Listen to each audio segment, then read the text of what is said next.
हम कई बार चीज़ों को हल्के से ले लेते हैं, हमको लगता है इसमें क्या हॉबी है, हमने लिख दिया। कई लोग कहते हैं हमारी हॉबी है ही नहीं, हो सकता है नहीं, क्योंकि मुझे खुद हॉबी के बारे में सोचने का ज़रूरत तब पड़ा जब मैं MPPSC में एक्सपर्ट पैनल में बैठ के देखा, बच्चों से पूछते हैं और वो बड़े, उनको समझ भी नहीं आता कि इसमें भी कोई प्रश्न बनता है।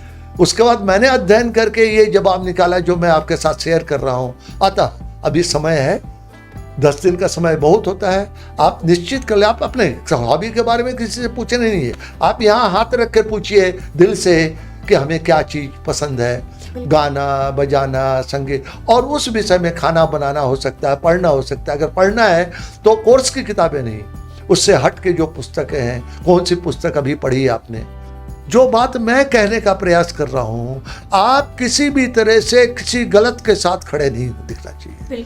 जो चीज गलत है वो गलत है, कोई भी करे, सरकार को कितनी भी आय हो, क्योंकि उसका, मैं अगर वहां पर बैठा हूं मैं प्रश्न करूंगा। महिलाएं रोज देह व्यापार करती हुई पकड़ी जाती, तमाम पार्लर हैं जहां पर देह व्यापार करते ग्राहक पकड़े जाते हैं, तो क्यों अगर आय होना, सरकार की आय सबसे बड़ी चीज है, अगर ये हमारा दृष्टिकोण है तो क्यों वेश्यावृत्ति को क्यों नहीं हम ऑथोराइज कर देते हैं। भाई आय होगा उनको लाइसेंस देंगे, उनसे पैसा।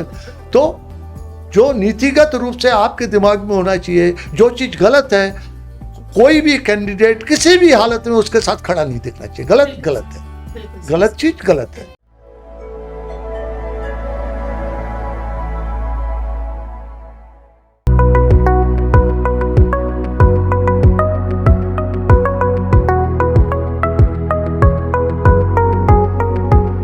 नमस्कार, स्वागत है आपका आपके अपने रुचि धर्मन पाठशाला में। बच्चों, जैसे कि रुचि धर्मन पाठशाला में बहुत सारे बच्चों के मैसेज आ रहे थे, कमेंट आ रहे थे कि मैम हमारा इंटरव्यू है 2019 का।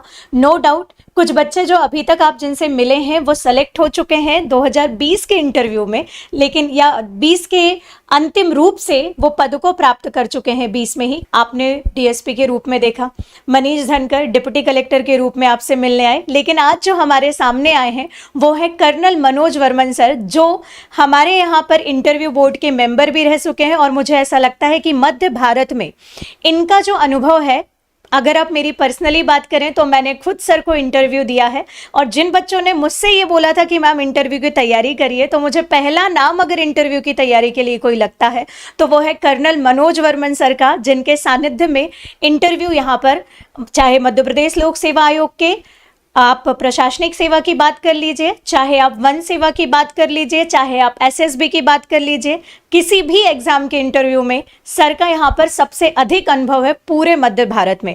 तो आज उन्हीं से हमको मौका मिलेगा इंटरव्यू के बारे में जानने का, तो ध्यान से देखिएगा। और अगर आपको किसी भी प्रकार का कोई डाउट होता है तो आप कमेंट बॉक्स में भी कमेंट कर सकते हैं, लेकिन उसके पहले मैं रुचि रहांगडाले और पूरा रुचि धर्मन पाठशाला सर का यहाँ पर बहुत बहुत स्वागत करता है। सर आपका बहुत बहुत स्वागत। धन्यवाद। सबसे पहले हम सर से ये प्रश्न करते हैं कि सर इंटरव्यू का कोई सिलेबस नहीं होता है। इंटरव्यू का जब कोई सिलेबस नहीं होता है तो हमारे सामने एक पूरा खुला मैदान होता है जिसके में हमको कोई डायरेक्शन नहीं मिलता, तो हम उसके लिए पढ़ें कैसे या इसकी पढ़ाई कैसे करें? पहला प्रश्न मेरा यही है सर। मैं उन सभी अभ्यर्थियों का स्वागत करता हूं जिन्होंने 2019 का साक्षात्कार का पात्रता प्राप्त किया है, और उनको सल्यूट करता हूं, क्योंकि बहुत लंबी अवधि तक कुछ नहीं हो रहा था, फिर एक बार थोड़ा हलचल हुआ, आप सबने मॉक इंटरव्यू की तैयारी की, और उसके बाद फिर वो सब बदल गया, फिर 2020 का भी इंटरव्यू हो गया। तो आप बहुत बहादुर लोग हैं जिन्होंने इतने देर धैर्य रखा, और प्रशासनिक अधिकारी बनने का एक बहुत बड़ा गुण जिसकी आवश्यकता है, जो इंटरव्यू के माध्यम से देखते हैं, वो मैडम ने आप प्रश्न पूछा कि किस तरह से तैयारी करनी है। प्रीलिम का एक सिलेबाई है, मेंस का एक सिलेबाई है। निश्चय ही एक बहुत कठिन प्रश्न है, क्योंकि हमने नर्सरी से लेकर जो भी पढ़ाई की, उच्च शिक्षा जहाँ तक भी पाई, हर एक में परीक्षा से जाने के पहले हमारे सामने एक सिलेबाई होता था। अब सिलेबाई के अभाव में हमको समझ में नहीं आता है खुले आसमान के नीचे कहाँ से शुरू करें तो कहाँ अंत करें। मैडम ने प्रश्न में डेप्थ का भी नाम लिया, तो वो पहला स्टेप है जिसमें आप अपने को लिमिट करें, आप वो खाका खींच दें जिससे मैं जो बतला रहा हूँ, करीब ये मान लीजिए कि 90% आप डेप्थ को अगर सही भर दें, उसमें आपका इंटरव्यू हो जाएगा और 90% प्रश्न वहीं से आएंगे और 120-25 तक पहुंच जाएंगे। उसके आगे वो प्रश्न आएंगे जिसमें आपको 140-45 की ओर ले जाएंगे, जो किसी न किसी तरह से आपको जमीन के ऊपर आपको पद मिला है, वहाँ पर ये हो गया, लाठीचार्ज हो गया, तो कुछ हो गया, तब आप क्या करेंगे। इस तरह के प्रश्न तब आएंगे जब ये इनिशियल प्रश्नों का आप उत्तर सही ढंग से दे देंगे। अब जो दूसरा स्टेप है जो तैयारी करने का है, हम मैडम ने अभी पहले बातचीत भी हो रही थी कि हमारे मन में ऐसा विचार रहता है, पहले रिटन परीक्षा पास कर लो। बहुत लंबा समय हो गया, 19 का प्रीलिम मेंस, 20 का प्रीलिम मेंस, फिर इंटरव्यू का कॉल आया, फिर कुछ नहीं हुआ, फिर 21 का प्रीलिम मेंस।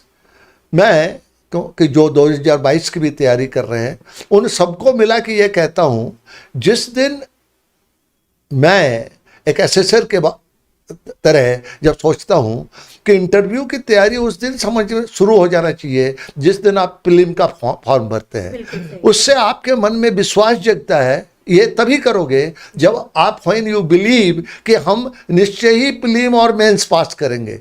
ये आपको खुद से एक कमिटमेंट हो जाता है। हम जबकि गलती ये करते हैं, हम मेंस में क्वालिफाई करने के बाद इंटरव्यू का कॉल लेटर आ जाने के बाद कई लोग, आज भी 9 तारीख से इंटरव्यू शुरू हो रहा है, अभी हम सब बिजी हो गए थे 2021 का इंटरव्यू देने।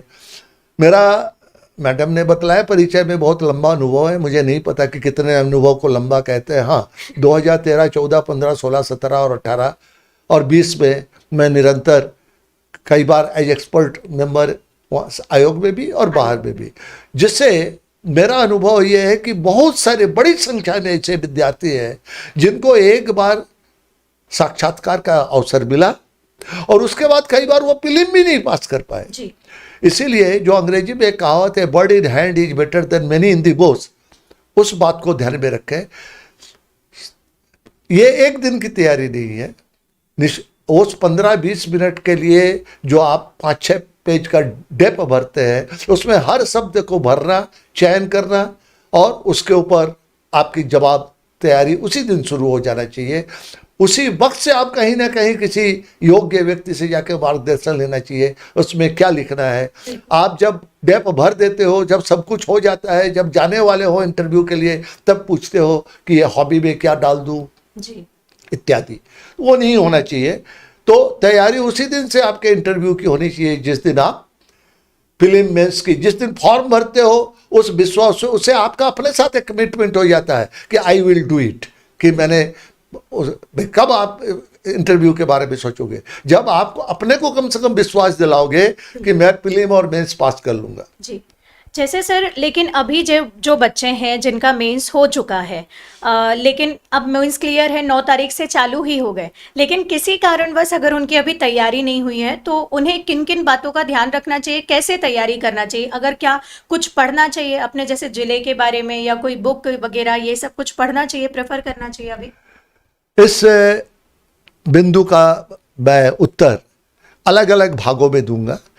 जब हम किसी को, हम सब एसेसर हैं, आयोग में जो लोग बैठे हैं वो भी मनुष्य हैं, हम आप भी मनुष्य हैं, वो कोई भिन्न नहीं है। और मनुष्यों का एक दूसरे का आकलन करने का तरीका एक ही है। घर में किसी का अगर पेट भी होता है, वो भी जब कोई घर में घुसता है तो उसको सूंघ लेता है। अगर उसको लगता है कि इसको मैं पसंद हूँ तो उसके पाँव के पास बैठ जाता है, अगर आपने धुतकार दिया तो भी दूर हो। तो ऐसा नहीं कि कोई आकलन करना, हाँ एक तरीका है। कुछ लोगों को ये अधिकार दिया गया है कि वो आयोग में आए, बैठें, और आपका ऐसा नहीं कि वो कोई आपसे बहुत भिन्न है या बहुत ज़्यादा योग्य लोग हैं, उनको एक दिशा दिया गया है कि इस तरह से पूछे। तो सबसे पहला हम अपने जीवन में देखें, हमको कोई व्यक्ति जब भी मिलता है, हम सबसे पहला क्या क्या चीज़ हमको आकर्षित करता है? उसका व्यक्तित्व, उसका पहनावा, उसका लुक्स, उसके दाढ़ी, मूछ, बाल, ड्रेस। तो ये अपने हाथ में है। इस तैयारी के लिए आपको कहीं जाना नहीं है, कुछ अलग से कोई किताब नहीं पढ़नी है। आप जिस तरह से भी है, आप जैसे भी है अपने को उसके लिए तैयार कीजिए। वहाँ जाने से पहले अगर पुरुष है अपने बाल प्रॉपर कटवा लीजिए। वो जो आजकल इस तमाम किस्म के हीरो हीरोइन या खिलाड़ियों की तरह वो सब न करें। कम से कम इंटरव्यू के जाने से पहले, जब इंटरव्यू की तारीख आ जाए उसके 4-5 दिन पहले एक बार बाल कटवा लें। अगर दाढ़ी बनाते हैं, वो जो हंक लुक लेकर हम लोग सोचते हैं कि बड़े हम आकर्षित दिखेंगे, लड़कियां हो सकता है प्रभावित हो, यहाँ पर शायद उसका थोड़ा सा विपरीत असर पड़ेगा। दाढ़ी निश्चय ही उस दिन सवेरे बनाए। और ये फिजिकल तैयारी है, कोई ज़रूरी नहीं है कि मैंने बहुत सारे इंटरव्यू लिए इस दौरान भी, 2020 के भी लिए, 19 के भी लिए, जहाँ पर लड़कियाँ साड़ी पहनती है, लड़के अलग से सूट सिलवाते हैं। नहीं, जब आवश्यक है नंबर सूट को या साड़ी को नहीं मिलना है। लड़कियों के लिए अगर साड़ी वो पहनती हैं, वो लड़कियां साड़ी पहने जिनको साड़ी पहनने का अभ्यास है। मैं स्वयं 2 बेटियों का पिता हूं और मुझे पता है अगर उन्होंने कभी अपने जीवन काल में साड़ी नहीं पहनी, साड़ी अपने आप में बहुत बड़ी उलझन है, उसको संभालना बड़ा मुश्किल है। कि अपने को बड़ा ध्यान कॉन्शियस हो जाते हैं कि कहीं पल्ली रखे हो जाए, कहीं पेट न दिख जाए, कहीं पीठ न दिख जाए, तो आपके परफॉर्मेंस में उसका भी असर पड़ता है। आप ऐसा ड्रेस पहने जिससे आप सहज महसूस करें। इसी तरह अगर पुरुष है, अगर आप सूट पहनते हैं, टाई बांधते हैं, स्वयं टाई बांधना आता है, तब आप उसको पहने। नहीं तो एक लाइट कलर का full shirt, decent full shirt, proper shirt जिसमें फ्लैप ना हो, बहुत ज़्यादा जेब शेप नहीं हो, और एक डार्क कलर का ट्राउजर, जीन्स नहीं, ट्राउजर जब मैं कहता हूँ वो प्रॉपर ट्राउजर होना चाहिए। ये आपका परिधान होगा तो मुझे काफ़ी असरदार होगा। आप अगर महिला है, शादीशुदा भी है, तो आपके जो सांस्कृतिक चिन्ह है, अपना मंगलसूत्र या इसके सिवाय बहुत सारे गहने, कान में झुमके वगैरह, अब हर समाज में कुछ चीज़ें होती है जो महिलाओं को पहनना पड़ता है। जैसे मैं जिस समाज से हूँ, बच्ची पैदा होते ही उसके बाएं हाथ में एक लोहे का कड़ा पहना दिया जाता है, या सिख समाज में उनको एक कड़ा पहनना पड़ता है। इसके अतिरिक्त कोई दूसरे समाज वाले जो फैशन में लोग कड़ा वड़ा पहनते हैं, वो सब कुछ नहीं होना चाहिए। यहाँ तक कि ये जो ताबीज, गंडा और इस तरह के, ये सब भी नहीं होना चाहिए। कुछ लोग गले में अंगूठी, बहुत सारे कहते हैं हर अंगुली में अलग अलग अंगूठी, हो सकता है वो आपका विश्वास हो, किसी ने दिया हो, माता पिता ने दिया हो, कहा हो जी। लेकिन वहां पर जब जाते हैं, अधिक से अधिक एक अंगूठी हो। लड़कियों के कान में जो बुनने हैं, क्योंकि माता पिता बचपन में छिदवा देते हैं, उसको नहीं कुछ पहनने से बंद हो जाता है, तो एक छोटा सा, वो बड़े झुमके नहीं, एक छोटा सा वो छेद ना बंद हो जाए, इस दृष्टि से कुल बात को एक शब्द में, एक सेंटेंस में अगर बोलना है, यू मस्ट लुक प्रोफेशनल। आपको क्रिसमस ट्री नहीं दिखना है, बहुत सारे गहने, बहुत सारे साजो सरंजाम, बहुत ज़्यादा सज धज के लिपस्टिक और वो सब, आप यू मस्ट लुक। आप खुद कभी भी अपने परिचित जो जिन लोगों के साथ आप तैयारी कर रहे थे, जिनको पद मिल गया, देख लीजिए वो किस तरह से, हाँ, हिंदुस्तानी परिवेश में अगर आप साड़ी पहनती है और संभाल सकती है, निश्चय ही महिलाओं के लिए श्रेष्ठ ड्रेस होगा। नहीं पहनती है तो एक डार्क कलर का सलवार, जब मैं कहता हूँ सलवार मतलब वो टाइट या लूज, वो सब नहीं, तमाशा नहीं, एक प्रॉपर स्टैंडर्ड सलवार, और उसके साथ एक कुर्ती पूरे हाथ की, वो भी लाइट कलर में बहुत सारे फूल फल या कोई अलग डिजाइन, या बहुत घेर या शॉर्ट या एक घुटने तक का, ये डिसेंट ड्रेस, ये आपके हाथ में है। ये तैयारी अलग से कोई, हम अक्सर बच्चों को देखते हैं कि सर ये ड्रेस मैं नहीं पहन के जा रहा हूँ, मैंने ऑलरेडी सूट का ऑर्डर दे दिया, या लड़की कहती है कि मैं साड़ी के लिए ऑर्डर दे दिया है। और साड़ी पहनना आपको आना चाहिए, और साड़ी पहननी खुद पहन नहीं सकती, कोई दूसरा पहना देता है, अब वहाँ पर साड़ी में ऊंच नीच हो गया, तब आप क्या करेंगे। इसलिए ये ऐसे ही बहुत स्ट्रेसफुल है। मेरा भी इंटरव्यू आप ले लें, मैंने बहुत इंटरव्यू लिया, आर्मी में 5 साल तक अधिकारियों का चयन किया है, MPPSC में भी, आयोग में भी बैठने का सौभाग्य मिला, लेकिन मेरा भी इंटरव्यू अगर हो तो कहीं ना कहीं थोड़ा तो तनाव होगा, और तनाव में यही सब चीज़ें आपको तकलीफ देती है। जब कहीं आपका जिप खुला रह जाएगा, कहीं जूता ढीला हो जाएगा, कहीं साड़ी का पल्लू गिर जाएगा, तो लिहाजा वो चीज़ें अपने बस में है, उनको एक्सपोज नहीं होने दे। ये पहली तैयारी है। सर जैसे अब अगला ये होता है, आपने डेप्थ भरने की बात करी, तो डेप्थ में कभी कभी बच्चे क्या करते हैं, सारी चीज़ें लिखते हैं लेकिन एक हॉबी को लेकर एक बहुत प्रश्न आता है कि हॉबी कैसे भरें। कई बार तो बच्चे मेरे सामने ये प्रश्न करते हैं कि मैम हमारी कोई हॉबी ही नहीं है, तो अब हम हॉबी कौन सी भर दें। तो मुझे ये लगता है कि हॉबी एक दिन में तो बनती नहीं है, लेकिन तो भी अब बच्चों का प्रश्न है, तो आप इसका आंसर थोड़ा सा सर बच्चों को समझाएं जी। कि हॉबी से रिलेटेड जी। डेप्थ में कैसे भरें। तो डेप्थ में जो कुछ भी भरते हैं, मैं हॉबी पे आने से पहले और भी बहुत जो चीज़ें पूछते हैं।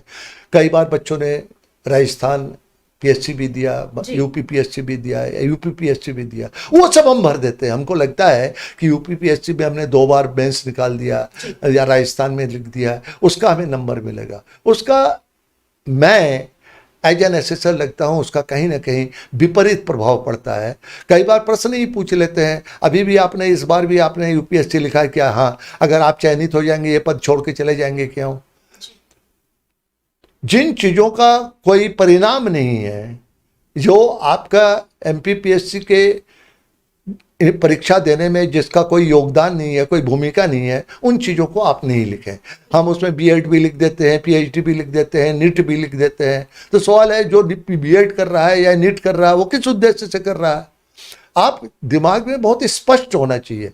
हाँ, आपके जवाब में अगर है, मैंने पहले तो पढ़ाई लिखाई ये की थी, लेकिन ये कोविड के दिनों में कुछ नहीं करने का था, घर में बैठे थे, इसलिए मैंने ये परीक्षा की है, ये जवाब हो सकता है। लेकिन आपको ये लगे कि आप बहुत कुछ उसमें लिख देंगे कि मैंने अच्छा तो एमएससी पढ़ा था और फिर उसमें एमए हिस्ट्री भी कर लिया। हिस्ट्री इसलिए क्या कि इन दिनों क्लास नहीं लगा है, सब घर में बैठे बैठे हिस्ट्री का, क्योंकि उसमें हिस्ट्री में प्रश्न पूछेंगे। जो मैडम ने हॉबी बोला, उससे पहले भी एक चीज़ कि आखिर प्रश्न पूछेगा कहाँ, जब सिलेबाई नहीं है। तो ये मान कर चलिए, जिन भी विषयों में आपने ग्रेजुएशन पोस्ट ग्रेजुएशन किया है, इंजीनियरिंग हो, कंप्यूटर्स हो, भाषा हो, हिंदी इंग्लिश जो भी हो, उसके ऊपर प्रश्न आएंगे। और कम से तो मैं, और जब भी इस पर प्रश्न आता है तो पहले ही प्रतिक्रिया जो मुझे वहाँ पर बैठकर भी देखने मिला, सर वो तो मैंने बहुत पहले किया है। तो प्रश्न ये है, जो विषय आपने 16 साल तक 17 साल तक पढ़ा, एमएससी करने तक, एमए करने तक, उसके बारे में आप, या बी करने के बाद एमई करने के तक आपने जो चीज़ें पढ़ी, उसके बारे में आप प्रश्न उत्तर देने को तैयार नहीं हो, तो उत्तर कहाँ से दोगे? अब उसके पास क्या विकल्प बचता है? तो वो आपको पूछता है, तो कहाँ से प्रश्न पूछूं? तो आप कहते हो कि एमपीपीएससी के इस विषय से। मेरा मित्रों, आपको सलाह है, कभी ये एकदम गड्ढा है, इसकी ओर नहीं बढ़ना, क्योंकि हमको एमपीपीएससी में जो विषय हैं अधिकतर, चूँकि हम में से अधिकतर जो मेरे संपर्क में पिछले 8-10 साल से आए, वो या तो इंजीनियर हैं या एमएससी हैं, जिन्होंने कभी वो 10वीं के 9वीं 10वीं के बाद हिस्ट्री, ज्योग्राफी, पॉलिटी, इकोनॉमिक्स से सब नहीं पढ़ा। लिहाजा वो अगर कहें कि हमको एमपीपीएससी के सिलेबस से कुछ पूछो, तो आप समझ लो निश्चय ही आप अपना विनाश करने के लिए उत्तर दे रहे हो। आप अभी से जितना बचा हुआ समय है, जो जिस विषय में भी आपने ग्रेजुएशन पोस्ट ग्रेजुएशन किया, उन कोर्सेज के बेसिक्स सब समझ लो। विशेषकर जो लोगों कंप्यूटर, चाहे वो बीई कंप्यूटर हो, चाहे बीएससी कंप्यूटर हो, एमएससी कंप्यूटर है, उसके बारे में आजकल कंप्यूटर बहुत चर्चा में है। आर्टिफिशियल इंटेलिजेंस, क्लाउड कंप्यूटिंग, इन सब चीज़ों को बहुत सारे अच्छे से समझ लो, क्योंकि बहुत सारे प्रश्न इनमें से होते हैं। आप उसकी तैयारी करो। आप एक बार भी नहीं सोचो कि आप, विशेषकर अगर आपका बैकग्राउंड जो है वो साइंस का है, तो आप सोचो कि आप एमपीपीएससी के विषयों के ऊपर पूछे गए प्रश्नों का जवाब दे सकोगे, क्योंकि आपको उतना ही पता है जो सिलेबस में है, सिर्फ उतना ही पता है। उसके आगे पीछे बहुत कुछ है जो आपको उस विषय में नहीं पता, क्योंकि उसका गंभीर अध्ययन ना आपने किया, ना आपके फैकल्टीज ने किया। तो इसलिए वो रास्ता गलत है। अब प्रश्न है हॉबी। दुर्भाग्य से मेरी जितनी उम्र हो गई है, मैंने खुद भी इंटरव्यू दिया है आज से 50-55 साल पहले, पता नहीं उसमें क्या लिखा था। फिर ये एनडीए, सीडीए, एसएसबी की भी इंटरव्यू लेता रहा 5 साल, उसमें भी 2 जगह चयनों में था। लोग भरते थे, कभी मुझे बहुत ज़्यादा इस बात का ध्यान नहीं रहा कि हॉबी के बारे में मैं सोचूं, कभी इस पर बहुत ज़्यादा महत्व नहीं दिया। ये मेरे ध्यान में तब आया विषय, जब मैंने एज एक्सपर्ट मेंबर जब वहाँ पर गया और देखा लोगों ने हॉबी में कुछ भी भरा हुआ है, और जब जो भी चीज़ आप हॉबी में भर दो उसके बारे में जब आपको प्रश्न पूछा गया, नहीं नहीं वो तो ऐसा है ना सर, क्या ऐसा हुआ था तो हमने ऐसा भर दिया, नहीं। ये आपके हाथ में एक बहुत बड़ा हथियार है, धारदार हथियार है, जिसका उपयोग दुधारी कटार है। आप अपने भरपूर लाभ के लिए कर सकते हो और विनाश के लिए भी कर सकते हो। मैं एक एग्जाम्पल देता हूं। मैडम ने एक प्रश्न नहीं पूछा था, कहा था कि पूछेंगे, मैं उसका जवाब देकर इसका जवाब दे रहा हूं। उत्तर कितना देना है, ये प्रश्न मैं अभी सर से बस पूछने ही वाली थी। अक्सर ये होता है इंटरव्यू में, हमको कुछ प्रश्नों के उत्तर नहीं आते हैं। Sorry is also an answer. हमको लगता है कि नहीं सॉरी से हमारा, अगर हमें उत्तर नहीं आता है, आप कतई गलत उत्तर नहीं दें। आप में से हर एक जितने भी आज श्रोतागण हैं मुझसे 100 ऐसे प्रश्न पूछ सकते हैं जिसमें मेरा उत्तर सॉरी होगा। कोई नहीं है ईश्वर के सिवाय जो सर्वज्ञ हो, सब चीज़ों का उत्तर हो। तो नहीं आने पे सॉरी, क्षमा करें, उसका उत्तर भी बहुत अच्छे से तरीके से दें, क्षमा करें। अगर आपके विषय से ही है, बीएससी एमएससी के विषय से है, बीई एमई के विषय से है, क्षमा करें, इस वक्त मैं रिकॉल नहीं कर पा रहा हूं या पा रही हूं, मैं निश्चय ही इसका अध्ययन करूंगी या करूंगा। और अगर पैनल में से किसी ने उसका उत्तर दे दिया, उसको निश्चय ही धन्यवाद बोलिए इस जानकारी के देने के लिए, बहुत पोलाइटली। कुल मिला के जब आप इंटरव्यू देने जाते हैं, आप ये मान के जरिए दुनिया के सबसे बड़े मूर्ख आप हैं, बहुत लाभ होगा आपको। और ये जो लोग बैठे हुए हैं आपका इंटरव्यू लेने के लिए, वो सर्वज्ञ हैं, लिहाजा उनको कभी चैलेंज नहीं कीजिए। अगर आपको 200% विश्वास है कि आपका उत्तर सही है, कई बार होता है जानबूझकर भी होता है, अब भूल से भी होता है, आप अपने उत्तर के प्रति 100% आश्वस्त है, 200% आश्वस्त है कि सही जवाब दिया, फिर भी कोई मेंबर कहता है नहीं ऐसा नहीं है, आपको उनसे लड़ना नहीं है, वो बहस का फोरम नहीं है।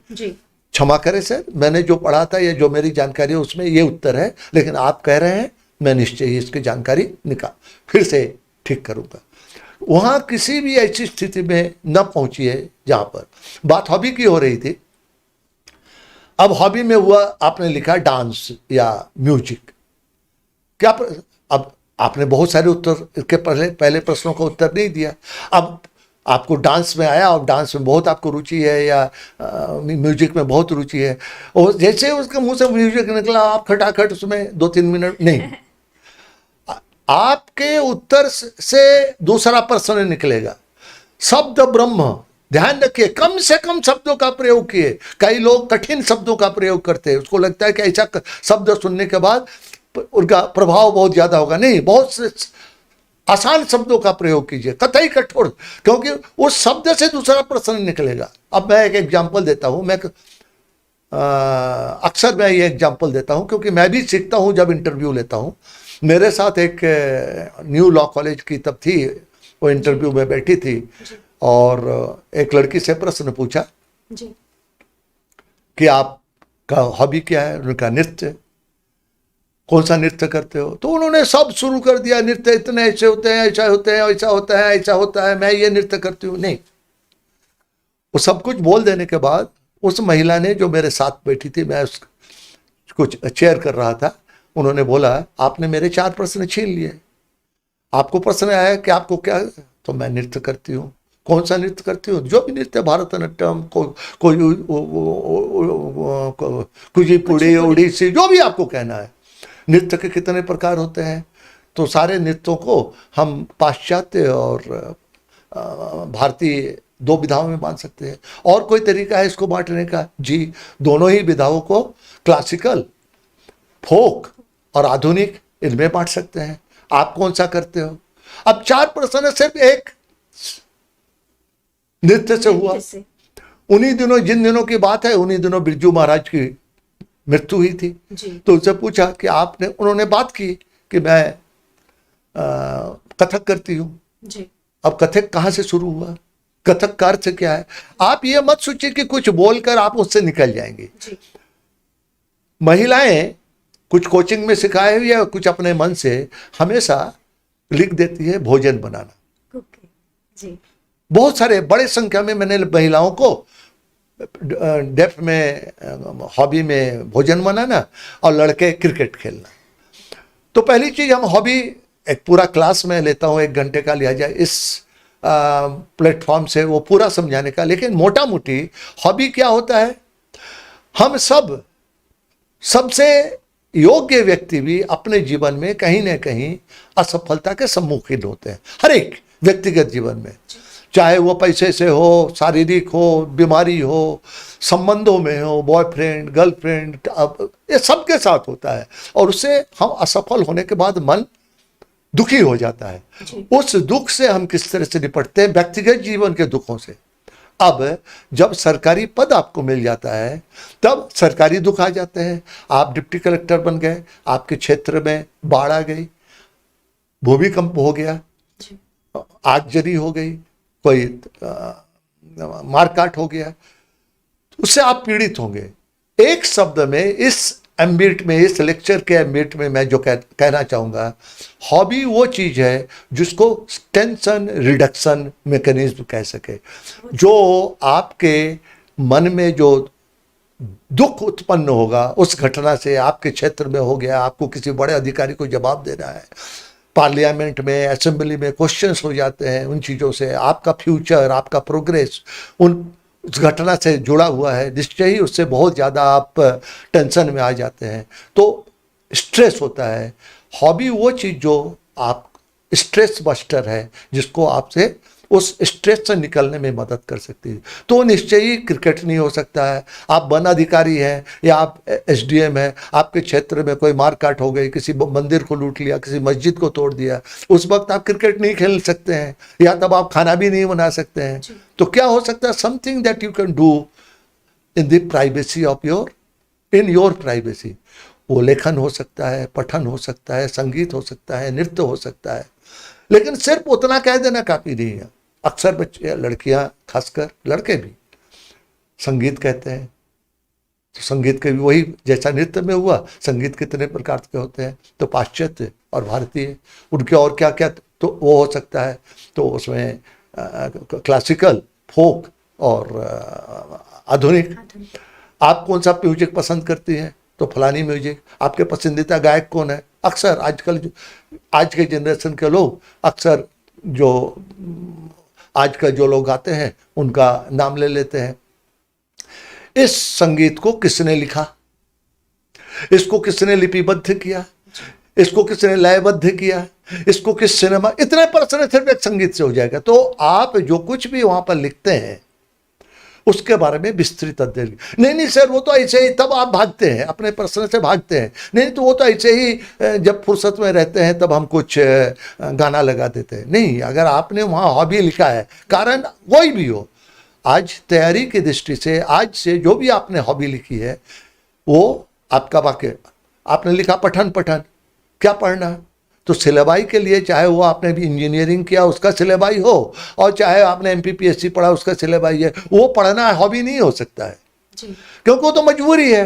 लड़की घर में खाना बनाती है क्योंकि माँ ने कहा ससुराल जाने पे बदनामी, वो हॉबी नहीं है।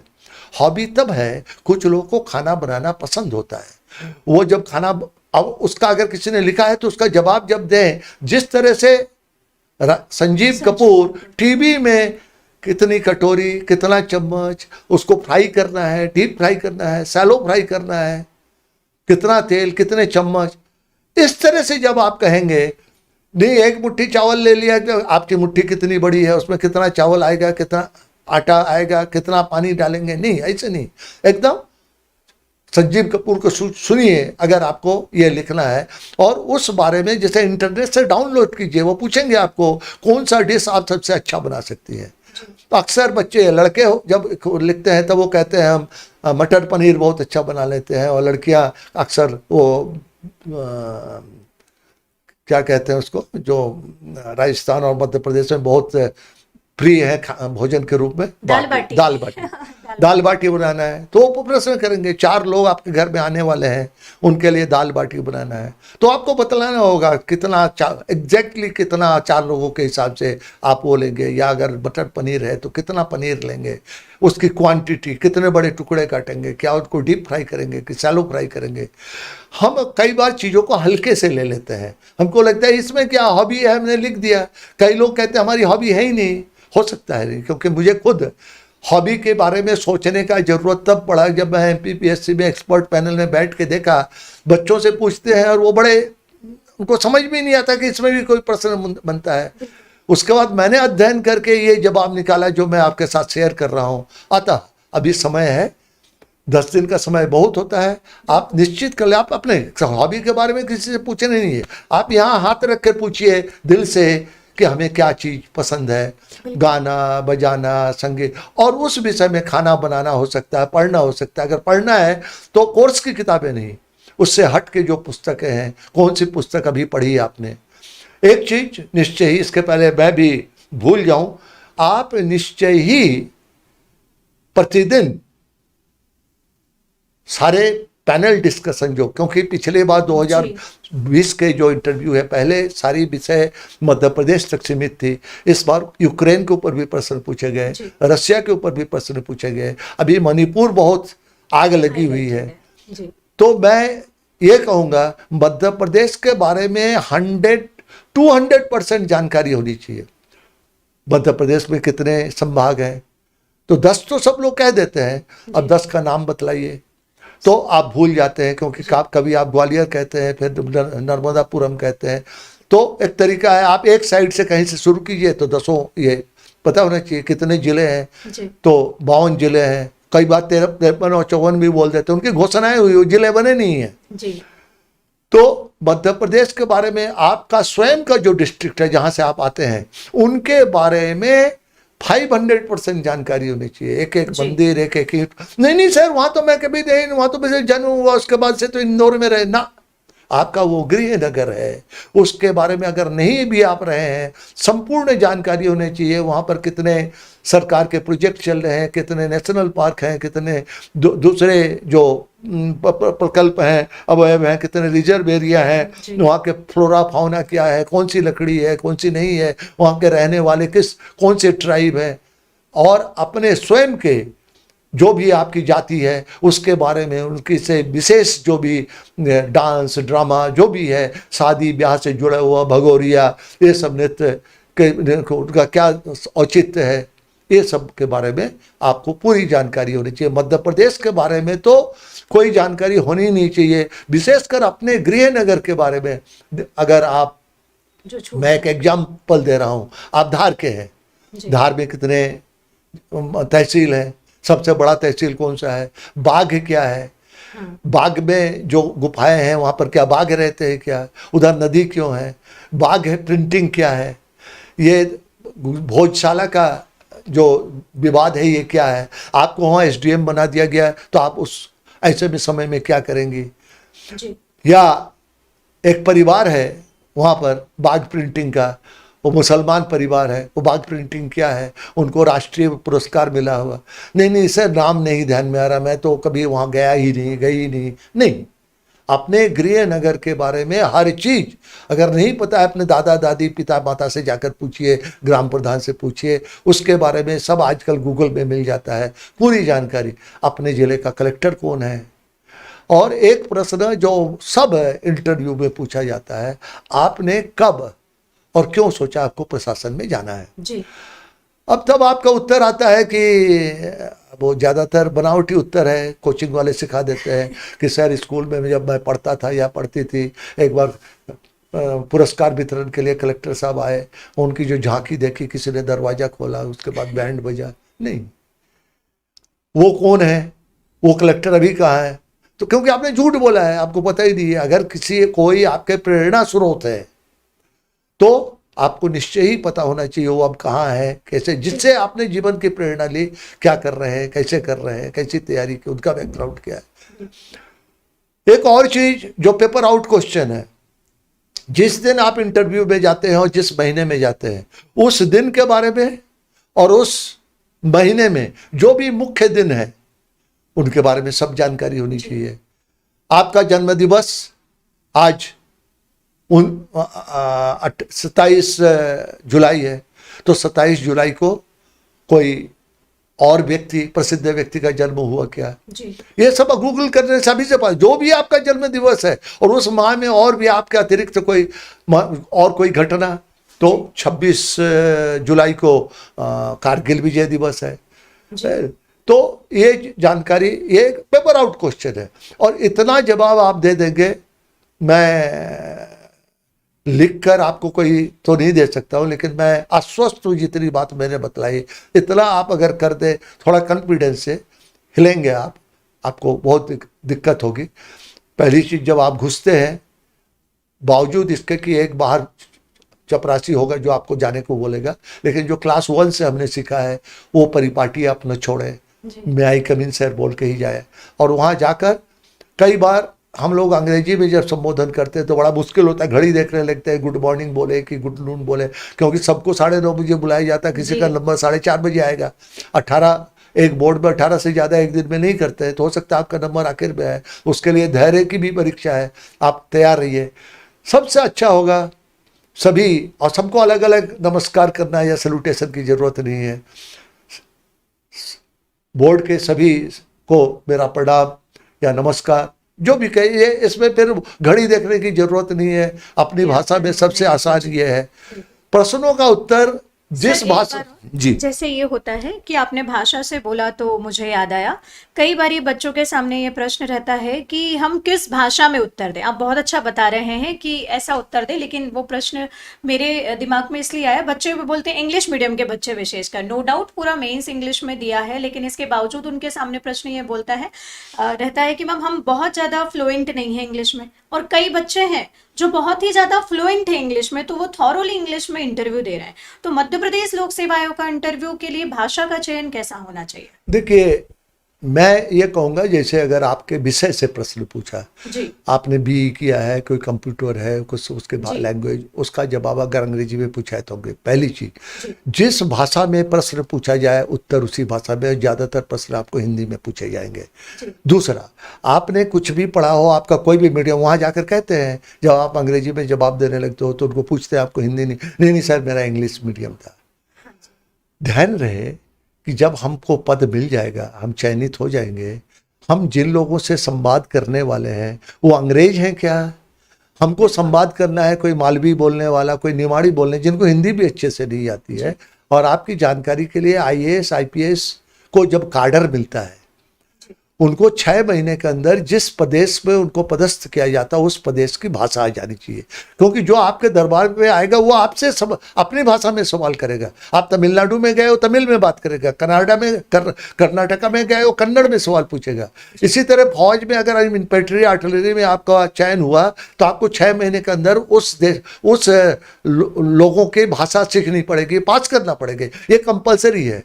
तो आप तो मध्य प्रदेश के अंदर ही रहने वाले हैं, आपका पढ़ने का मीडियम कुछ भी हो, लेकिन आपने परीक्षा किसी भी भाषा में दी है, अगर प्रश्न हिंदी में पूछा जाता है, क्योंकि हमारे मन में एक भ्रम होता है, मैडम ये जो प्रश्न आपने पूछा कि हमारे मन में एक भ्रम होता है कि अंग्रेजी बोलने वाले जरूर ज़्यादा नंबर लाएंगे और वो ज़्यादा योग्य होते हैं।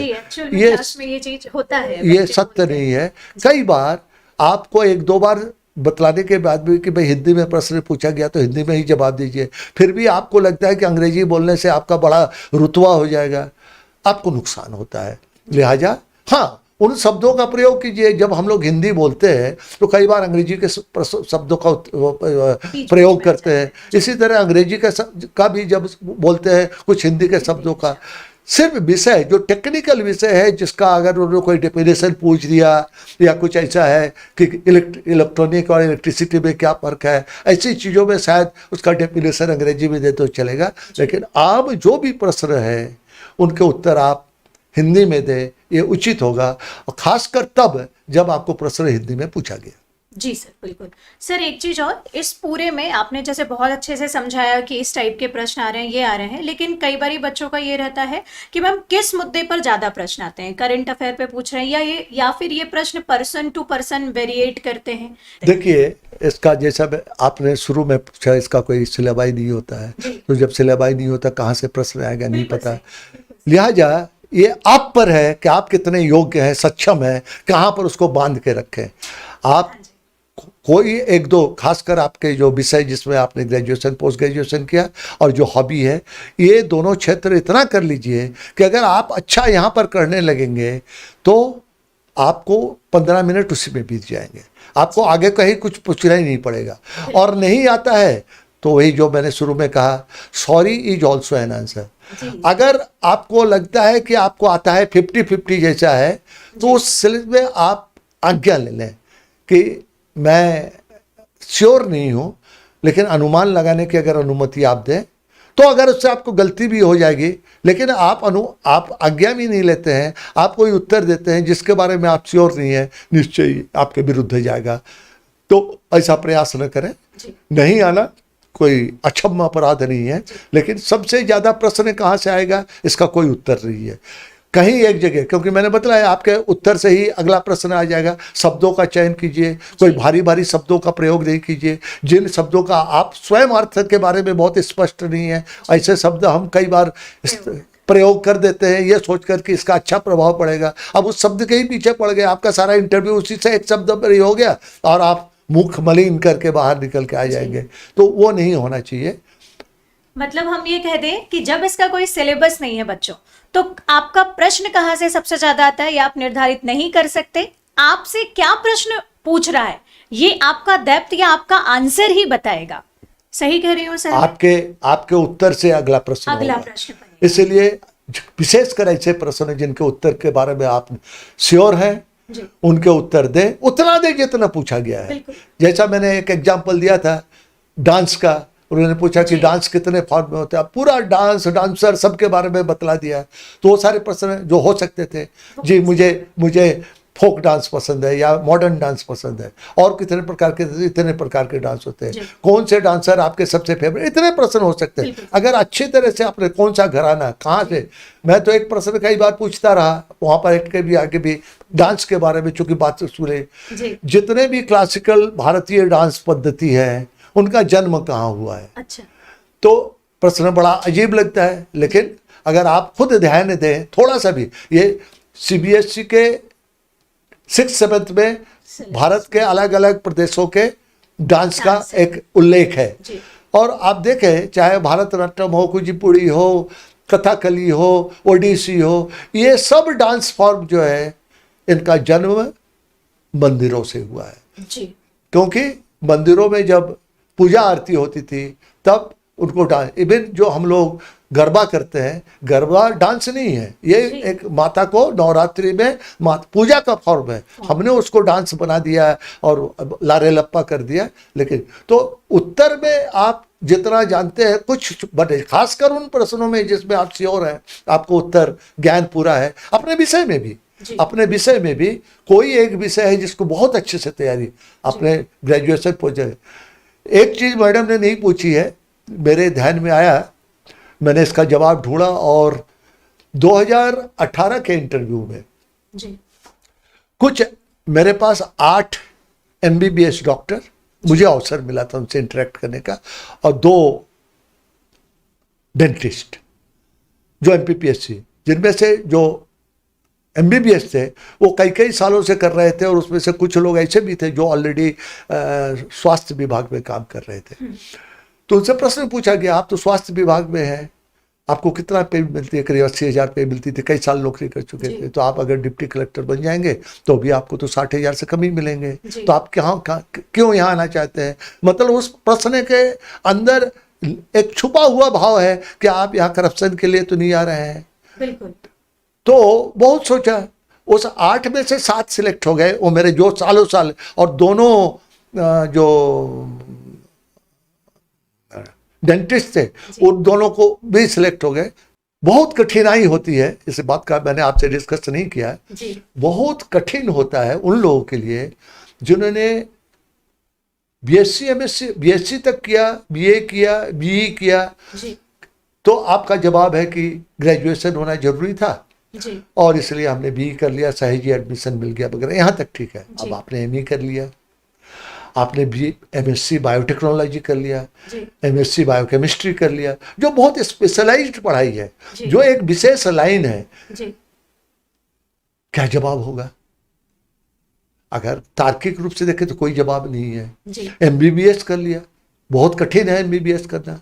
लोग 12वीं करने के बाद ड्रॉप लेते हैं, कोटा जाते हैं, 2-2 3-3 साल तक तैयारी करते हैं, उसके बाद आप चयनित होते हैं, वहाँ 5 साल पढ़ते हैं, और उसके बाद आप कह रहे हैं कि MPPSC में आना था। क्योंकि हम बहुत, वो कलेक्टर साहब को एक बार देखा था, हम बहुत प्रभावित हो गए। ये सब जो, जी तो मुझे नहीं पता इसका क्या उत्तर होना चाहिए, लेकिन उस वक्त मैंने बहुत सोच कर अपने सारे, क्योंकि बहुत से आप लोगों में से ऐसे अभ्यर्थी होंगे जी, जिन्होंने हाँ। उस उच्च शिक्षा पाया होगा, पोस्ट ग्रेजुएशन PhD वगैरह किया होगा, उनके सामने ये कठिनाई जरूर आएगी। इतना पढ़ने के बाद आप कैसे सब कह रहे हैं कि आपने शुरू से ही तय कर लिया था, लेकिन आपका जो शिक्षा दीक्षा, उसका जो दिशा है, उससे तो नहीं लगता है कि आपने इसके लिए तैयारी की। ये शिक्षा का क्या होगा, इसका क्या उपयोग होगा? मेरे हिसाब से, मैं इसको अहंकार नहीं बोल रहा हूँ, मैं कह रहा हूँ बहुत शांत मन से, विश्वास के साथ बोलिए, ये मेरा जीवन है, मैंने ये सब करके देख लिया, मुझे लगता है ये मेरे लिए सबसे अच्छा है। क्योंकि इसका और कोई उत्तर, लॉजिकल आंसर हो ही नहीं सकता। This is my bargain, this is what I want to do in my life, बिल्कुल। ये मेरे जीवन को। सर, कई बार बच्चों का ऐसा होता है कि जैसे बहुत बार वो प्रश्न कर रहे हैं तो जवाब नहीं आ रहा है, बहुत बार हम सॉरी बोल देते हैं, बहुत बार, तो क्या इसका प्रभाव पड़ता है अगर आपने 4 5 6 बार सॉरी बोल दिया? 10 बार भी सॉरी बोले, वो ज़्यादा उचित होगा। उस सॉरी के जगह आपने कुछ गलत सलत आंसर ये दिया, ये सोच कर कि इनको क्या समझ में आएगा। आपने कहा कि हॉबी, मैं रीडिंग मेरी हॉबी है, तो कौन सा पुस्तक पढ़ा? तो फलाने पुस्तक पढ़ा है। मुंशी कौन सा गोदान पढ़ा? गोदान किसका लिखा हुआ? तो मुंशी प्रेमचंद का। मुंशी प्रेमचंद का नाम क्या है? अब आपको नहीं पता, बहुत लोगों को नहीं नाम पता है। तो अब आपने कुछ अनुमान से नाम लिख दिया या कुछ ऐसे ही बतला दिया। हिंदी साहित्य में हमको रुचि है, कहाँ रुचि है? तो कविता में रुचि है। कौन सा कवि, कौन सा कालखंड आपका है? तो छायावाद है। छायावाद के कौन आधार स्तंभ हैं? तो आपको 4-5 जो लोग हैं, जयशंकर प्रसाद, महादेवी वर्मा, निराला जी, और ये सब के बारे में, उनके कुछ कविताओं का, वियोगी होगा पहला कवि, आ से उपजी होगी गान, ये सब आपको विश्वास के साथ बोलिए। जो नहीं पता है उसके ऊपर एकदम सॉरी बोलना बहुत अच्छा आंसर है। 10 सवाल का भी सॉरी, एक सवाल का जानबूझकर गलत आंसर देने से ज़्यादा नुकसान होता है। जी सर, एक चीज और कि सबसे ज्यादा नंबर किन बातों पर मिलते हैं? जैसे आप बोर्ड में रहे हैं तो आप लोग नंबरिंग करते हैं, तो ये प्रश्न मुझे लगता है पूछना चाहिए कि नंबरिंग किस बात की देखिए, नंबरिंग ऐसा होता है, जी चेयरमैन और जितने भी सदस्य वहाँ उपस्थित होते हैं, जी हर एक कैंडिडेट के आने से पहले हर एक के सामने सबका डेप होता है। जी वो पूरे बात, जो सबसे ज़्यादा बातचीत वहाँ पर चेयरमैन ही करते हैं, बोर्ड की चेयरमैन, और बाकी लोग भी जो प्रश्न पूछते हैं सब अपना अपना मार्किंग करते हैं। जी दिन के अंत में जब अंतिम वो हो जाता है, अभ्यर्थी का इंटरव्यू हो जाता है, उस वक्त सारे वो डेटा इकट्ठे किए जाते हैं। तब चेयरमैन पूछते हैं कि इस कैंडिडेट का आपने को क्या लगता है, एक डिस्कशन होता है। और उसमें कई बार फर्क यह होता है, कोई उसमें 90 देना चाहता है, कोई 110 देना चाहता है। उन सबको मिला के जिसने 90 दिया या जिसने 110 दिया, क्यों देना चाहते हैं, उसमें क्या अच्छा देखा, ये सब बातचीत करके किसी एक चीज़ के ऊपर एक व्यक्ति के कहे हुए नंबर नहीं दिए जाते हैं। ज़्यादातर चलती चेयरमैन की है, लेकिन कोई एक्सपर्ट है और उसका कोई बिंदु है, कोई उत्तर जानबूझकर गलत दिया गया इत्यादि, या कोई बहुत अच्छा परफॉर्मेंस है। एक नाम तो नहीं बतलाऊंगा, संस्था के नाम भी नहीं बतलाऊंगा। एक मैं PTC में मॉक इंटरव्यू कर रहा था जी और एक संस्था से जो वहाँ मेरे बहुत करीब है, वहाँ से बोला कि एक महिला जबलपुर से आई हुई है और उनका कल इंटरव्यू है और वो आपको से मिलना चाहती है। वो देर होता गया, फिर मैं फाइनली करीब 4 साढ़े 4 बजे 2 बजे का से बात हुई, साथ पहुंचा और उनको सब बतलाया जो भी समझ में हमें जो पता था। दूसरे दिन जब वो इंटरव्यू देने आई, उनका भाग्य था या मेरा, वो उसी बोर्ड में आई जिसमें मैं भी सदस्य के रूप में बैठा हुआ था। वो मुझे देखकर एकदम खिल गई और प्रश्न उत्तर हुए। करीब 40-42 साल की उम्र थी, शादीशुदा थी, 2 बच्चे थे, और पति किसी कार्य में व्यस्त थे। सब इंटरव्यू हुआ और उसके बारे में जब चर्चा शुरू हुई, जी किस तरह से चर्चा होती, किस तरह से नंबर मिलता है, जी तो वहाँ पर मैंने अपना पक्ष जब रखा as a member of the board, जी उस लड़की के पक्ष में, जी इस लड़की को जरूर अवसर देना चाहिए जो 8 शादी के 10 साल 12 साल बाद परिवार को देखकर, पति को संभाल के, बच्चों को संभाल के अभी भी हिम्मत नहीं आ रही, 40 साल की उम्र में वो अभी भी इंटरव्यू दे रही है, उसको यहाँ तक पहुँची है, पात्रता मिली है, ये कहकर उसको रिजेक्ट कर देना कि उसका परिवार है, उसका क्या होगा। तो ऐसा तो सब भी, किसी भी लड़की को फिर नहीं लेना चाहिए, उसकी शादी हो जाएगी तब क्या होगा, ये प्रश्न नहीं है। आज की तारीख में उस महिला के इतनी हिम्मत, इतना शादी, बच्चा, परिवार सबको करके, सारी उम्र उसमें बिता के, 20-22 साल में शादी हो गई होगी, 20 साल तक वो सब निभाने के बाद भी उसके अंदर इतनी क्षमता है, इस तरह से इंटरव्यू में। तो ये कहना कि कैसे नंबर मिलता है, बड़ा कठिन प्रश्न है। अंत में आपका पूरा इन टोटलिटी, किसी एक चीज का नहीं, इन टोटलिटी आपका नंबर तय होता है शाम को, और वहाँ से निकलने से पहले वहीं पर सब कुछ फाइनल हो जाता है, उसको सील कर दिया जाता है, और हर एक ने जो भी अपने कागज, स्केच पेंसिल से जो टुकड़े, उनको टुकड़े करके वहाँ पर एक वो लाया जाता है, उसमें डाल के उसको जला दिया जाता है। आप वहाँ से लेकर कुछ नहीं निकलते। जी सर, एक बात और कि बच्चों को किन बातों का अभी 10 दिन में विशेष ध्यान रखना चाहिए? अपने विषय को पढ़े, अपने ड्रेस की तैयारी कर लें, और जो बहुत सारी घटनाएं हो रही हैं, बहुत सारी घटनाएं विश्व में बहुत तेजी से हो रही हैं, पूरा करंट अफेयर। और उस दिन, जिस दिन आपका इंटरव्यू है, विशेषकर उस दिन आप किसी अखबार वाले को 50 रुपये हाथ में रख दीजिए कि भाई सुबह 4 बजे उस दिन का अखबार जरूर पढ़ के जाए, हेडलाइन जरूर पढ़ के जाए। मध्य प्रदेश के बारे में, विशेषकर नक्सल इलाका है, यहाँ पर कोई चीज़, उस दिन कोई घटना हो जाती है, दुर्घटना हो जाती है, कोई भी चीज़ हो जाती है, उसके बारे में, क्योंकि अभी मध्य प्रदेश में भी बहुत सारी चीज़ें हो गई। कुछ दलितों के शरीर पर किसी ने मलमूत्र त्याग कर दिया, किसी इस तरह की चीज़ें हैं। ऐसी परिस्थिति में आप क्या करेंगे? इन बातों का जवाब, और सबसे प्रमुख बात, एक बात दिमाग में रखना है हमेशा, you will never criticise the government whether it is in power और अदरवाइज। आप व्यक्तिगत जीवन में कांग्रेस को वोट दे सकते हैं, कम्युनिस्ट को वोट दे सकते हैं, भाजपा को, ये आपका व्यक्तिगत जीवन है। एक अधिकारी की जो सारी वो है एलिजेंस है, वो संविधान के प्रति है, वो आपको नहीं भूलना है। हो सकता है कि आप नरेंद्र मोदी को ज़्यादा पसंद करते हैं या किसी और को ज़्यादा पसंद करते हैं, लेकिन या कोई घटना जो आप बतला रहे हैं, रेफर कर रहे हैं, वो नेहरू के युग का, नाम किसी का नहीं लेना है। तत्कालीन प्रधानमंत्री ने ऐसा निर्णय लिया था, शायद आज लुकिंग बैकवर्ड इस परिप्रेक्ष्य में देखें, शायद उस निर्णय से कुछ नुकसान हुआ होगा। आप कभी भी किसी सरकार के विरुद्ध नहीं बोलेंगे। एक और चीज यहां पर ध्यान में आया जो मैं बोलना चाहूंगा। पिछले दिनों मध्य प्रदेश सरकार ने जब लाडली बहना की घोषणा की, उसके ठीक आगे पीछे एक नई आबकारी नीति भी घोषणा करी। अब उस नई आबकारी नीति के ऊपर प्रश्न है, उन दिनों बहुत हुए, 2020 में बहुत लोगों से उसके ऊपर प्रश्न हुए। प्रश्न ये कि वो नीति क्या है। तो नीति पहले थी कि शराब की दुकान जो है स्कूल, कॉलेज या पूजा स्थल से 50 गज के अंदर नहीं होगी, अब 100 गज कर दिया। लेकिन सबसे बड़ा उसका जो इम्पोर्टेंट ऑपरेटिव पार्ट था कि उसके जो आहते थे, जहां बैठ के लोग पीते थे, वो नहीं रहेंगे। तो सवाल दूसरा, आहते हटाने से क्या लाभ हुआ? तो लोग झगड़ा नहीं करेंगे वहां बैठ के। भाई जो लोग झगड़ा करते थे उसके अंदर बैठ के करते थे, उल्टी पलटी वहीं पर करते थे। कुछ लोगों को वहां पर रोजगार मिला हुआ था, वहां पर चखना मिलता था, पकोड़े, meat, chicken, fish, soft drink, ये सब मिलते थे, उनकी रोजगार चली गई। लेकिन शराब बिकना तो बंद नहीं हुआ। शराब जब कोई खरीदेगा तो पिएगा। तो आपका इस बारे में क्या कहना है?